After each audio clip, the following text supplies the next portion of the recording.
TFM ci boppam c'est pas une télévision sérieuse parce que bu ñu nekkoon une télévision sérieuse di sàmmanteeg éthique ak déontologie Badara Gadiaga foofu du place am Badara Gadiaga mënul ñu jàpp ko ci fraude mu waroon na normalement dafa waroon dem kasu ci loolu dañ ko waroon dàq c'est-à-dire que Badara Gadiaga devait perdre ses droits civiques fonction publique waratu ko woon occuper pendant au moins x années loolu lépp nga bàyyi fa ngay doon ko télé te télé boobu muy ñëw maa ngi fii enregistrement boo xam ne nii billaay bu du woon kàddu yu ñaaw yi ma tegal leen li mu doon wax ñoom Youssou Ndour amul lu mu waxul Youssou Ndour amul lu muy yàqul Youssou Ndour ci élection 2019 yi amul lu mu ko leen yàqul yu nekk wax na leen ko ñoom du ne yàq na leen ko mi ngi fii nii dama ko doon déglu léegi ma ne xanaa kay du kii mooy toog télévision bële mel ni du moom waa kooku nga xamante ne yàq na lu mel ni Youssou Ndour c'est-à-dire saaga na Youssou Ndour ba tàyyi léegi un Youssou Ndour qui prend ce même individu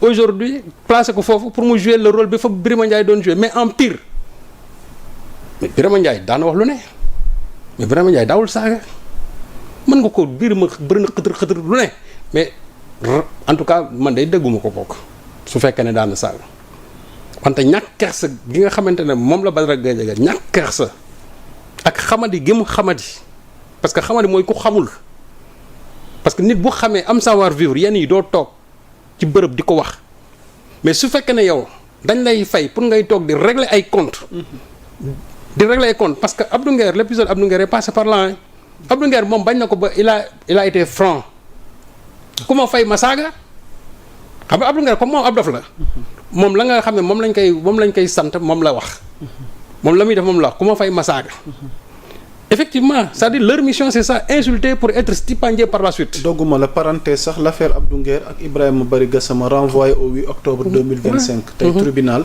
loolu lañ fa jëlee comme xibaar yi ñuy seetaan. affaire Abdou Nguer kon renvoyé nañ ko ba le 8 octobre ma bàyyi la nga yeggali. donc comme ni nga ko waxee. ñooñu dañ leen di fay ñuy saaga. Badara Gadiaga est dans la même logique dans la même veine. dañ leen di fay ñuy saaga kan la ñuy saaga kilifa yi ki nga xamante ne ñoom jàpp nañ ne ku ko saaga presque sénégalais yu bëri di nga jógloo seen xol mooy ñoom Sonko la ñuy saaga. déggu fi ñu saaga kenn seen lépp ci Sonko lañ ko centré tout tourne autour de Sonko parce que ils ont ñoom des problèmes politiques yoo xam ne mënuñu ko régler ak Sonko finalement nu ñu ko bëgg a régler à travers ces pseudo chroniqueurs pour ñu ñëw toog di saaga parce que ñoom aussi c'est une question de survie ci loolu la ñuy dund. ñoom Badara Gadiaga lan la ñuy liggéey c'est-à-dire qu'est-ce qu'ils foutent ces gens-là lu ñuy liggéey dans leur vie mënoo xam et pourtant foo leen fekk ñi ngeeg xaalis bu dul jeex c'est vrai que nous am na loo xam ne mënuñu toog ci plateau bi ko wax mais moi je pose la question pour ñi nga xamuñu lu ñuy liggéey tout en sachant comment ces gens-là ils font quand même pour avoir de l'argent c'est que voilà le problème de ces pays-là loolu nag nit ñi bu ñu toogee bëgg ko occulter tey parce que simplement dégg naa ñu ne oui on va le transformer en héros et cetera oui on prend un zéro on le transforme en héros waxoon nañ ko fii ci Farba Ngom bu ngeen ko fi téye fii nangam ak nangam tey da nga déggati ku wax waxu Farba da nga ko fi déggati naa comment la presse manipulatrice lu ne dégg nga presse bi wax ko fii. alors fan la ñu mën a jëm ak mbiru Badara Gadiaga parce que y a d'autres points yu ñuy xaar. non tey quelle suite pour cette affaire. li ma jàpp mooy. Badara Gadiaga il a insulté. Il a diffamé, il a proféré il a diffusé de fausses nouvelles parce que d'abord li mu waxal justice bi mu ne justice ñoo wax loolu du dëgg corruption de la jeunesse boobu ñuy wax corruption de la jeunesse mooy wax mais li ci justice wax kay nit ñi xam nañ ko moom na mu ko bëggee jëlee di ko tekki te kat toogoon na sax moom ci benn plateau auparavant daan ne loolu nga xam moom la ñuy wax corruption de la jeunesse nee na man mii xaw ma ko man détournement de mineur laa xam mais xaw ma loolu yow nga bëgg a toogaat léegi ci ginnaaw nga bëgg a ne corruption de la jeunesse loolu nga koy tekkee jox ko même le sens de pédophilie teg ko ci nga xamante ne tey Sénégalais mën nañu wax ne mu ñoom ñëpp moom lañu yaakaar vous pensez que loolu normal na sa Badara Gadiaga logé nourri et cetera il paraît que sax dañ ko jox benn suite King Fahd Palace vous pensez que ça c'est normal ça. dañ ko jox oui man dañ ko ma di que fi King Fahd Palace dañ ko fa sax jox suite.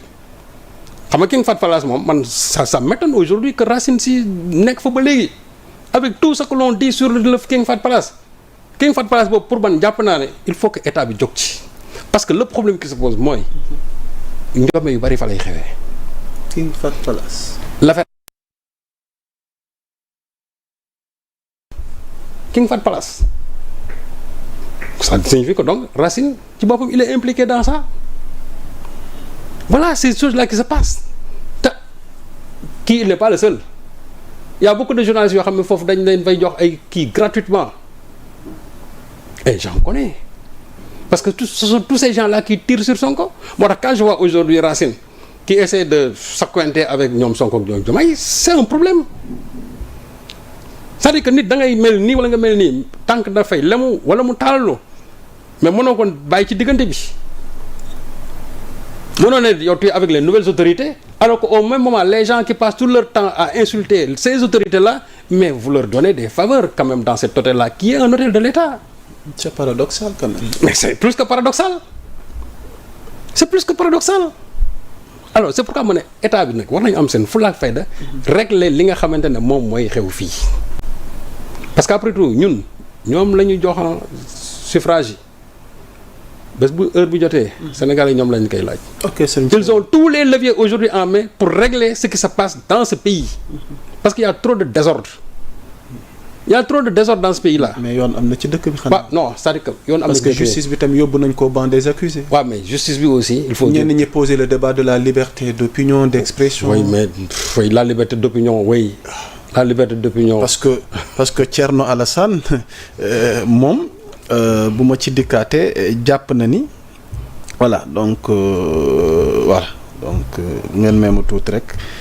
Thierno pense que le régime a décidé de faire gérer ses états d'âme et ses instincts répressifs par la machine judiciaire. waaw mais ban machine judiciaire mais la machine judiciaire ñëpp xam nañu aujourd'hui ils ne sont pas favorables elle n'est pas favorable au régime barki dem nga fi dégg confrontation entre Sonko et les magistrats je pense réellement que si fekkente ne la machine judiciaire était favorable à l'actuel régime lii Sonko génn wax barki dem wax ko ba dënam tàng dana ko wax mais il faut qu'on soit conséquent ñoom ñoo fi taxoon ay jamono barki dem loo fi gis ñu titré am na sax ku ko doon ironiser en disant que est-ce que c'est pas Wally en disant que aujourd'hui on dit que Sonko contre les magistrats. Gis naa titre gu. waaw bu njëkk on avait dit waaw Sonko contre les magistrats aujourd'hui Sonko contre les magistrats mais celui qui est contre les magistrats ça veut dire que tu n'as pas la machine judiciaire avec toi ñoom su ñu yoroon machine judiciaire bi. kon xam nga ne benn booy Pastef duñ ko jàpp ñoom su ñu amoon machine judiciaire. Sonko ay ñoñam ci boppam du wax ministre de la justice ñii régler leen seen i mbir. kon partagé woo gis-gisu Thierno Alassane. waaw non mais Thierno Alassane Sall toi aussi Thierno Alassane Sall ay waxam tam jarul dóor Thierno Alassane Sall moom du ko moom c'est-à-dire Thierno moom son problème c'est Sonko. ok xam nga ñooñu amuñu problème ak kenn. organisé gu leen débat bi ba tey kat. non il ne l'organisera il ne sera jamais au rendez-vous il ne sera jamais au rendez-vous c'est cette histoire de laser là du ci wax. il préfère wax ay commission d'enquête ci affaire bii nii te même affaire bii nii on y va mën nañ ci dem parce que li ñuy wax nii yëpp ci Jean-Michel nii foofu vraiment je fais une petite digression li ñuy wax nii yëpp ci Jean-Michel ne comptable de rien ci loolu gis nga lépp lu ñu fa mës a signé avant de démarrage tout problème assurance yi ñu wax yëpp yooyu yëpp c'était sous l'ère Macky Sall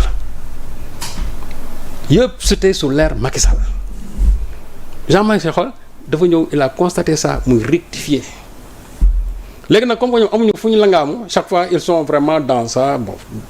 ok dégg naa ci sax sama neveu di ci dugub yooyu. sa jarbaat waaw danañ ci ñëw léegi pour terminer Sonko ak justice bi y a un débat. lan moo xew Serigne Saliou. moog magistrat yi. xam nga en fait. dañ ko magistrat dañoo lànk bañ ko recevoir parce que dañ jàpp ni. dafa yëkkati ay kàddu yu ñàkk war ma seen kaw. lan moo xew. xam nga tey. waaw bi affaire bi amee. ba ma jambal génne ko wax ci lu ne. waaw ma jambal dinañ ñëw ci. waaw wax ci lu ne.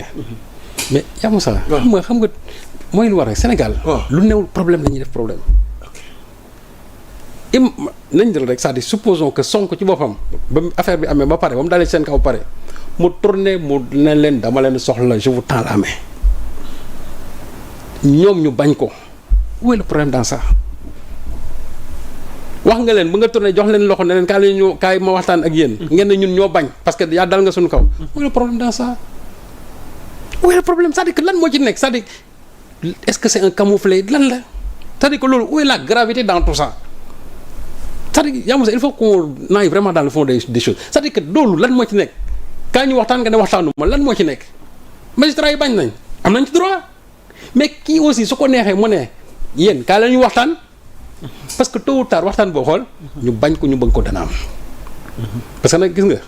mais est-ce que contexte bi favorable na ndax waxtu wi su juste grève bi am ci justice bi askan wi bëri ñi soxla wàllu kii tamit. voilà c'est-à-dire que waaw. mooy lu wax ministre bi def na sortie jàpp ni foo ko waxtaan am. mais ñi leen laaj nañ waxtaan. waxtaan moom. waaw mënul ñàkk parce que xam nga tax. ça profite à toutes les parties. ok Sonko. li tax mu génn man je le comprends parfaitement.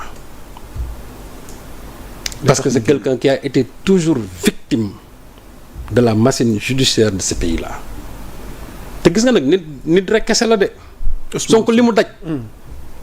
boo xoolee Sonko fi mu jaar ak liñ ko teg yëpp ak te loolu ay magistrat teg ko te li ko gën a metti aussi mooy ñii nga xam ne tey ñoo nekk UMS ñu ne yee dañ koy bañal la main tendue ñu koy bañal mais UMS ñoom seen bopp toll nañ fi ay jamono bëggoon nañ leen dégg kenn déggu leen. Union des magistrats du Sénégal waaw. c'est pas un syndicat c'est une union tout simplement c'est pas un syndicat te loolu aussi nag ku nit ñi xam. moi j'ai des amis dans la magistrature moo tax quand j'en parle souvent damay am peine parce que soo ci waxee rek da nga ciy raaxale ñëpp te alors que ñëpp du ñëpp mais UMS bii tey nii bu fekkee ne dañuy jaay ne dañu ay radicaux lañu toll nañ ay jamono ñu soxla woon leen kenn gisu leen ñu woo leen ñu tànqam lu ñu ba ñuy broyer Sonko di salfaañe ay droit am boobu anañu ba ñuy toog tribunal di changer juge comme c'est pas possible dans l'affaire Adji Sarr ñaata juge nga gis en une semaine ñu en moins de 2 semaines ñu programmer leen dindi leen toog nañ fii ñu ne Adji Sarr Ablaye Ba moo koy atte gaa yi teggi toog nañ fii ñu ne Adji Sarr ñu ne Moustapha Fall mooy atte gaa yi teggi finalement lu ñu def dem jëli seen benn juge mu ñëw mu wax leen ñoom la ñu bëgg a dégg léegi ñooñu à cette époque là lan moo tax UMS kenn déggu leen ñu wax ci ni nga xam ne noonu la ñu defee c'est-à-dire léegi xaw ma consultation à domicile parce que simplement il fallait ñu am benn juge boo xamante ne nii bu ñu ñëwee toog ci procès bi ñoom la ñu bëgg a dégg la ñuy dégg la ñu bëgg a dégg la ñuy dégg UMS lan moo tax jamono yooyu kenn déggu leen bi ñuy toog Sonko di def procès en appel bi alors que le délai d'appel n'était même pas encore à terme. Ça a été accéléré. parce que 30 mars la 8 mai. fast track. waaw 30 mars 8 mai alors que dafa waroon dem au moins 60 jours ça c'était le délai dégg naa juge Ousmane Kane di ko wax mu ne même su ko ne texte yi waxu ko mais c'est-à-dire que dans le délai d'appel kenn du ci def appel parce que nit ki bu ko neexee ba dernier jour ba mu formuler benn délai d'appel mu formuler appel léegi UMS. loolu ba muy xew fan lañ nekk da nga cee dégg kenn wax wax tey nag bu fekkee ne loolu nag yëpp Sonko nag enduré na ko yàlla def tey moom mu ñëw ci pouvoir bi mu bëgg nag ñu setal daram ci ya nga xamante ne moom lañ ko doon teg ñu tourner un magistrat boo xam ne ñoom seen collègue la am bonne volonté parce que c'est lui qui conseille le premier ministre. mu jàpp ne diggante boobu war a woon nekk diggante bu am tension mais dafa war a tax. ah jàmm war a am di seen. waaw mais moo tax ma ne ki ko sàkku bu mu demee moom li mu ci bëggoon mooy peut-être. désaccord am na. réeroo am na. médiation léegi loolu foofu la ñuy wax médiation foofu lay amee sens. da ngay ñëw nga wax ak kii mais su fekkee ne bon ñoom dañu jàpp ne parce que Sonko leen attaqué non Sonko ne les a pas attaqués Sonko a attaqué les magistrats yi nga xamante ne ñoom ñoo impliqué woon dans ces histoires dans ces affaires judiciaires c'est vrai c'est un réflexe corporatiste. mais il ne faut pas aussi que dans ce réflexe corporatiste aussi que ñoom ñu dem ba nga xamante ne finalement dañuy jox seen bopp dëgg alors que xam nañ ne ñu ci bëri ñoom ils ont tort. La magistrature dans ce pays a besoin de faire son dëpp comme on dit ils doivent faire leur introspection ñoom seen bopp. ndax dina yomb sëñ mais il faut qu'ils le fassent nag xamul tax parce que nag y a beaucoup de choses yoo xamante ne nii. à régler dans cette magistrature là. ñoom gis naa foo xamee ni jàppante nañ fa jàppante yu tàng. donc ñoom seen bopp xam nañu il y a des problèmes internes yoo xam ne war nañ ko faj seen biir loolu nañ ko def. Parce que bu ñu ko defut. bu ñu ko deful. c'est-à-dire que on sera toujours dans le statu quo te nit ñi heure bu ñuy xëyee. dal seen kaw parce que nag aussi il ne faut pas que les magistrats pensent que ñoom ce sont des intouchables de. Ils rendent la justice au nom du peuple. Donc ce peuple-là a le droit de se prononcer sur la marche de la magistrature incarnée par ces magistrats. Donc ñoom loolu waruñu ko bañ. ok Serigne Saliou. waaw laataa ñuy ñëw ci kaaw Madiambal Diagne bi mel na ni yor-yor dafa dikk ci titre gu am solo. nga gis les attaques malveillantes contre les institutions normes de la République bafouées. Pourquoi il faut restaurer l'autorité de l'État nga illustrer ko image son excellence le président de la République Bassirou Diomaye Diakhar Faye. Pourquoi ce besoin de restaurer l'autorité de l'État, Serigne Saliou? Le président Bassirou c'est lui qui incarne l'autorité de l'État. tuuti nga may ma une boobu pour illustration. Bassirou c'est lui qui incarne l'autorité de l'État. bu fekkee ne dafa am yuy xew ci dëkk bi nit ñi di def leen neex au niveau des télévisions au niveau de la magistrature ak dans d'autres domaines même dans son administration mais il lui revient quand même de dire hey, stop. Siffler la fin de la récréation. Oui, siffler la fin de la récréation. Jël des mesures drastiques avec bien sûr son premier ministre ba ñu xam ne jël nañ ay mesures drastiques parce que xamul tax fi ñu leen bëgg ni ñoom di leen confiner. Pour man jàpp naa ne c'est un piège on va leur dire non c'est-à-dire que c'est la rupture ñoom bu ñu ñëwee et cetera nii ak nii waaw c'est bien beau hein? La démocratie est là mais dafa am loo xam ne nii ñun dañ leen ko jagleel on leur a donné tous les leviers pour ñoom ñu mën ci appuyer wu di jël yenn décisions majeures pour le bien du Sénégal.